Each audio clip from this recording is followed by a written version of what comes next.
on stage was an incredible experience. Just the process of waiting backstage, and then there's almost like a countdown there too, just like the whole process of prepping. And they're like, okay, you're about 30 minutes away. Start getting warmed up, start getting pumped up, and then, okay, 20 minutes. And then you start to see your competitors getting right in your area around you. And then you can either take it you can look at them and go, man, that guy looks better than me, or I don't look as good. And I truly enjoyed every second of it. One of the questions I get asked all the time is how did you start in a business? How did you get your own business? How does that happen? And truly we backed into it. I was working for an employer who ended up going out of business, and he said, I don't have any more work for you. And me and Carla were newly married and had just built our first house together as a newly married couple, and our backs were against the wall. And basically I told her, we don't have anything to lose if we start a company. And that was really the catalyst to get us going, is that we just had no other good options. And really that pressure is what led us to success, I believe. Starting the business scared me to death, but I went with it and trusted him, and I knew that he knew what he was doing, and it worked out. And I know that anything that he sets his mind to do, he will do it. He will accomplish it, and he'll be really good at it. That's his nature, that's his personality, and that's his motivation, is knowing that he can succeed, and he does. Carla is always interested in me, because when I get passionate about something, there's probably no stopping it. So she's learned to, I believe, work within it, kind of set boundaries, and kind of a little bit like what Ray does, keep me in line, but just don't diminish my efforts, my strengths, my drive to get what I want to get accomplished. Yeah, of course, this is halfway done construction. It's kind of hard to even, for most people, to even visualize what the finished part is going to look like. And that's something that, us that do this for a living can already see it. I mean, I see every finish, every detail done, and I trust that it's going to work out good. A lot like, I guess, my coach Ray will say, he trusts where he's going to take me to at the competition day. I don't see it, but I trust him. We've owned the Jason Carter Custom Homes now for 10 years, and like anything in life, I guess, I was obsessing over my business and not taking care of my health. And that reflected itself in just not handling stress properly, not eating well, not managing time well as far as taking time off to do activities and sports and things like that. So I ended up getting very out of shape, and I wasn't happy about it. And just as I felt like, if I can use the analogy of whenever we started the business, I was backed into a corner. I kind of felt like I didn't have anything to lose again. And I just went for it the same way. With everything I had, I put into it, and still putting into it. Oh, I'm very proud of him for doing what he does. I know that it's difficult. I don't cook. And neither does he, so that makes it more difficult for him to stay in shape. He's very motivated, and when he sets his mind to it, he's always going to accomplish his goals. And I support that 100%. I love the fact that he's in shape and healthy now, and it makes him happier, and it's easier to do business together. It's easier on our personal life, and I love the fact that he does it. Hold. 4, 3, 2, 1. 5 more.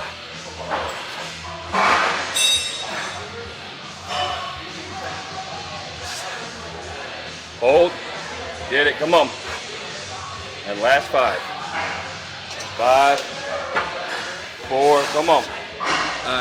Coaching, I feel that my job is not only just to lay out a diet outline and lay out a workout, but to also get to know my athletes and based on their personalities, kind of manipulate how I go to approach to motivate them. Jason is a very, very driven athlete, almost borderline overboard. So it's for those kind of athletes, I need to actually take time to slow them down so they understand that sometimes more is not better, not overdoing cardio, not overdoing training, not under-eating, making sure that he's getting all of his food in and not worried that he's eating too much, because I really need to get all that food in him to keep him full.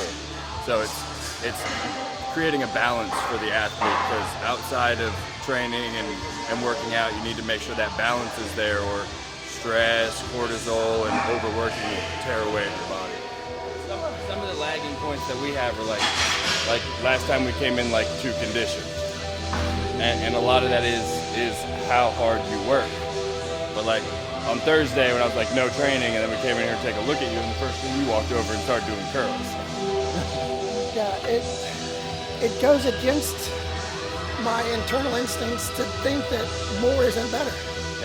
And that's just the line that we need to take. It's like when I say like no training or no cardio, it's like there's a reason for it. There you go.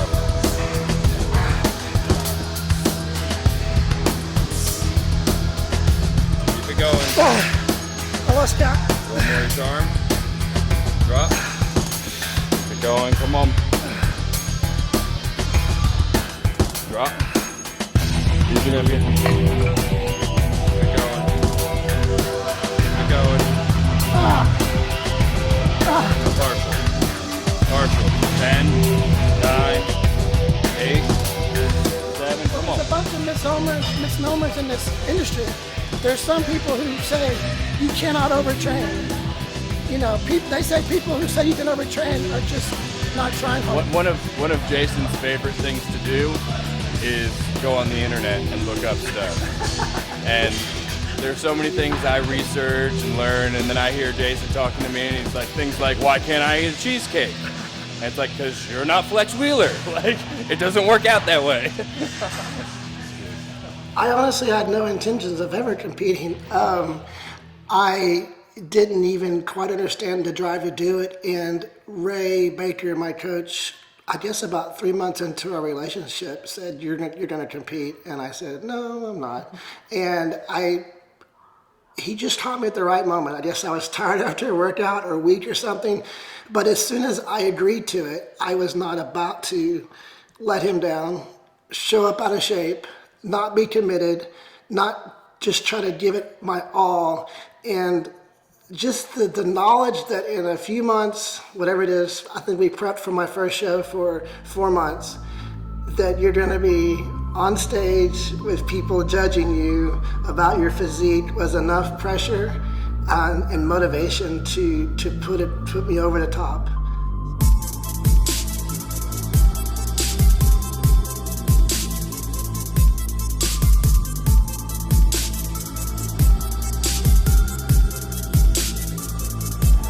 Jason's looking real great right now. Only issue we're having is nerves. As he gets himself a little excited and a little stressed out, he starts burning through all that food that we're putting in him and starts spilling a little bit. So our main concern is just keeping his anxiety and his stress level down so he stays full and stays tight. A little nervous. All these young men look good. It's a big show, but I've done everything I can. And I've prepared hard, and I'm ready to have fun. Do what we do. And either take it one, you can look at him and go, man, that guy looks better than me, or I don't look as good. And I truly enjoyed every second of it. Even the guys that looked better than me, I was like, I mean, you look awesome. Good for you. Congratulations. The whole competitiveness was truly a one-on-one Jason versus Jason. That's how I took it. So walking up the stairs, holding onto the handrails, honestly felt like I can imagine getting on a bull at a rodeo or something. It was exciting but scary. And when I walked out and those lights hit me, I mean, I barely remember the experience. Jason! There you go, Jason! Blow it out!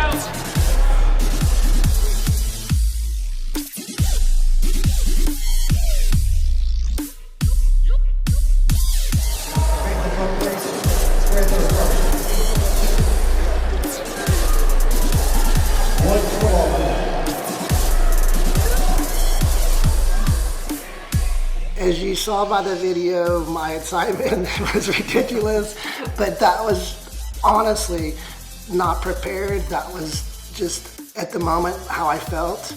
I'm so grateful for everything, especially my wife, my coach, Destination Dallas, all my family and friends, this brother right here.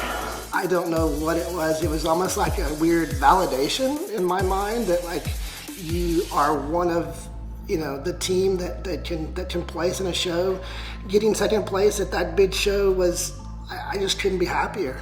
And I qualified for nationals, so that's gonna be my next mission that we're gonna work on. We get a little bit of time off, a little bit of time to relax and prepare, and then hit that next goal of hitting the stage at nationals the best we can. I'm not genetically gifted. I'm not, you know, nobody would have ever dreamed that I would be doing anything bodybuilding-esque, and probably some of my professors and teachers through the years would never dream that I would be running a successful construction company with my wife. She does handle a ton of the back office and paperwork and business end and numbers end, where I'm more the free thought, free flowing, creative, you know, let's do this, let's do that. And a lot of that applies to this fitness journey that we're on too. She keeps me balanced and tells me, you know, when it's too much, you know, when 50 supplement bottles on the kitchen counter is getting a little bit obsessive. And so I think the big thing is that I'm grateful to have her and to be a part of my home team. I keep talking about Ray Baker, but this is my main team right here. My wife, Carla. Number 211, Jason Carter.